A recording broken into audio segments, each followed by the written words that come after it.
Torture, abuse, and starvation, to really nobody's surprise. Unfortunately, that's what's happening to the Israeli hostages being held in Gaza. Yesterday, we had an interview that was released of one of these former hostages going on the record talking about the conditions while he was being held in Hamas captivity. So let's go ahead and run through some of the key points he called out here. This is an interview with Krivoi. They say he's an Israeli-Russian citizen who was taken hostage from the Nova Music Festival and was freed during the November 2023 ceasefire. So he was freed quite a while ago and now going on the record talking about his time in Hamas captivity. This just aired yesterday on Friday, April 25th, and he talks about his time in captivity from the abuse suffered by the young men he met in the tunnels. They say Krivoi was first held for some time in a Gaza apartment, which is interesting, but we knew that because there was a rescue operation that took place a while ago now where the hostages were not below ground but being held in apartment buildings above ground in family homes, being watched over by what appear to be ordinary Gazan civilians. So he mentioned that right out the gate, that was where he was being kept. He said at one point the house was bombed by the Israeli military and he was able to escape his captors, making his way through the devastated Gaza for several days before being recaptured. And this seems like something that was probably much more likely at the beginning of the conflict than later on. You have to imagine that this scenario played out more than once. And I think we have the account of maybe an Israeli soldier as well, if I'm remembering this correctly, that also was able to temporarily escape for a period of time, and she was caught and from what we know at this point, executed, if my story here is correct, in a hospital courtyard. But you have to imagine in the opening days of this, because it wasn't just Hamas under some very organized structure that moved into Israel, but a wide group. You had a bunch of different militant groups coming out of Gaza, the largest being Hamas, but then also just straight up criminal organizations and thugs that came in, and some of them grabbed Israelis and pulled them back into the Gaza Strip. This is one of the issues that Israel has run into in the negotiations with Hamas, is they're negotiating with Hamas for the release of these hostages, and at multiple times throughout this conflict, it's been pretty clear that Hamas does not know where all of the hostages are. They do not have control over all of them. So anyways, you have to imagine at the very beginning here, the first couple of months, this scenario probably played out more than once, where the hostages were being held in somewhere less secure, maybe watched over by one or two people. A bomb falls and conditions open up where they're able to attempt to escape. And that's what Krivoi tried here. He says, quote, "When I was alone, no one saw me. Once someone did, it ended badly. The people who caught me beat me up. It wasn't simple. I went through something there. When they caught me and brought me back, the people who beat me were ordinary Gazans who took out their frustrations on me," he said. And that's something that we heard in some previous reports as well. Of course, there's the footage in the immediate aftermath of the October 7th attacks where there's cheering up and down the streets, and you see people kind of swarming the Israeli hostages and the bodies of the Israelis that were brought back into Gaza. But then also moving back to that story of the rescue operation where those folks were in just ordinary homes. Again, not underground tunnels, but that's not the entire situation for Krivoi. He says he spent the majority of his time then underground in tunnels that we don't normally see. And I'm going to play a couple different videos here, not from his experience, but to kind of try to give an example of what he may have gone through. So he says, "These aren't the tunnels you see in pictures. We were in something really small, deep underground. There wasn't even a floor, and we were on sand, and the mattresses were all moldy."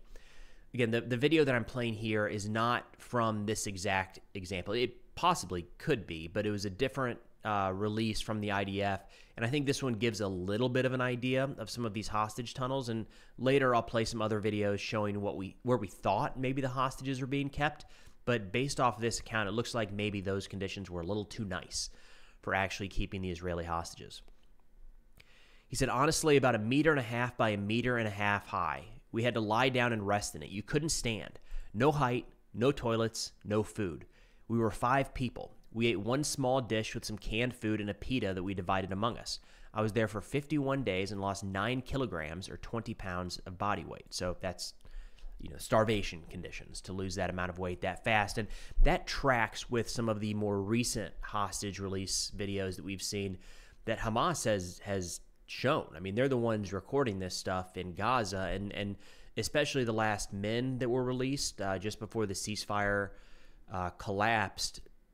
I mean, clearly starved, right? They were in awful condition coming out of Gaza. Now, one of the bigger issues here, Krivoi talks about a friend that he met in the tunnel named Matan Angrest. My apologies for the pronunciation there. He was a soldier, is an Israeli soldier, and he was in a tank that was attacked by Hamas on October 7th. The entire rest of the crew was killed, but Angrest was pulled down by Hamas into the tunnels, and the way he was treated was significantly worse. Krivoi says that Angrest was completely terrified from the moment that he saw him, and understandably so. I think Angrest knew what he was getting into, and that his treatment would be quite a bit different than even the hostages, the civilian hostages that Hamas was keeping. Krivoi says, quote, "The interrogations he went through happened while still in Israeli territory. That's where it started. They connected him to a car battery on the way and tried to revive him. Using car batteries, they electrocuted him." I think there might be a little translation issue here. They talk about reviving him as though they were using it to, like, bring him back, like he was on the verge of death. But other times they talk about this specific event being exclusively used as a means of torture. So I'm not sure if there's a translation issue. Maybe both of those things happen. Nonetheless, the car battery being used for torture is kind of a recurring theme throughout this story. They said they weren't able to interrogate him. He probably wasn't even in condition to speak because he was so badly injured. His injuries were very severe. Angrest's mother said earlier this month that her son will be permanently disabled from the wounds cited amongst other hostages that talked about him. They said that he's, quote, "starving and being held in a little cage in the dark. He doesn't see daylight. He's exposed to torture and violence and never sees the Red Cross." For what it's worth at this point, I don't know that the Red Cross has been able to see any of the hostages being held by Hamas. So, of course, tragic in this singular event, but I want to make sure it's known that that is not unique to this one soldier. I don't think the Red Cross has been granted access to any of the hostages from day one. Continuing on here with Angrest, they say his hand was reportedly paralyzed, something that Krivoi believes has yet to be healed, and apparently there was a recent video released by Hamas showing this, and it appears that there's still an issue with his hand. Krivoi says, quote, "This is it. This is our fear, that his hand is paralyzed. We received medical reports, fractures in the eye socket, broken nose, mouth, jaw. He was abused. The torture and abuse they inflicted on him, it's something that even if a person tries to imagine, he will never be able to imagine what he goes through there. He had burns on his fingers, something I've never seen. I've never seen a burn like that. I've never seen anything like it. It looked like it was from acid or something like that. Like what hit him wasn't from a regular fire. It really didn't look like a burn. It was something terrible." Krivoi added that soldiers received even harsher treatment than civilians held by Hamas in these tunnel networks. And I don't think that's a big shock to anyone. I think we kind of expected that. The treatment of the civilians has been much worse than expected. There's no excuse for treating soldiers even like that and torturing soldiers in captivity. Of course, there's laws against that we would hope anyone would adhere to, and in this case does not appear that Hamas is. But from day one, the expectation, unfortunately, has kind of been that the soldiers are going to be getting the worst treatment, and the soldiers are the last ones being held. They're the last ones that Hamas has been willing to release in any sort of ceasefire agreement. But turning back to some looks at the tunnels here, I do have a couple of videos I wanted to show to kind of give an idea of what Krivoi is explaining here. The IDF did release one of these videos. This was back in last November, I believe it was, down at Han Yunis, where they showed what they referred to as a hostage tunnel, saying this is probably where some of the hostages were held, and maybe they were. This looks quite a bit nicer than what Krivoi outlines in his experiences here.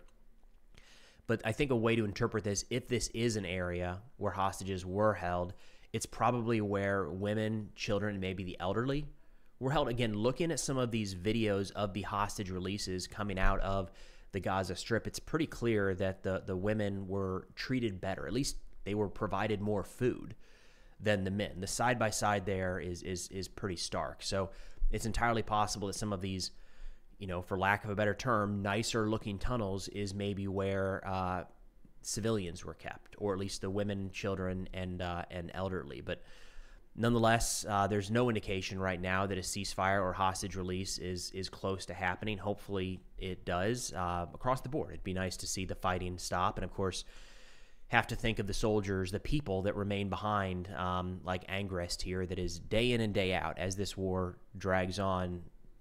It's hard to imagine that he is still underground in those tunnels, undergoing torture 24/7. It's hard to really wrap our heads around that. Personally, it's hard for me to wrap my head around that. But nonetheless, I will link all the different articles I found outlining this experience from Krivoi in the description below if you want to dig into it further. But thought it was worth running through here briefly. But that's all I've got for now. Thanks for watching, and I'll see y'all next time.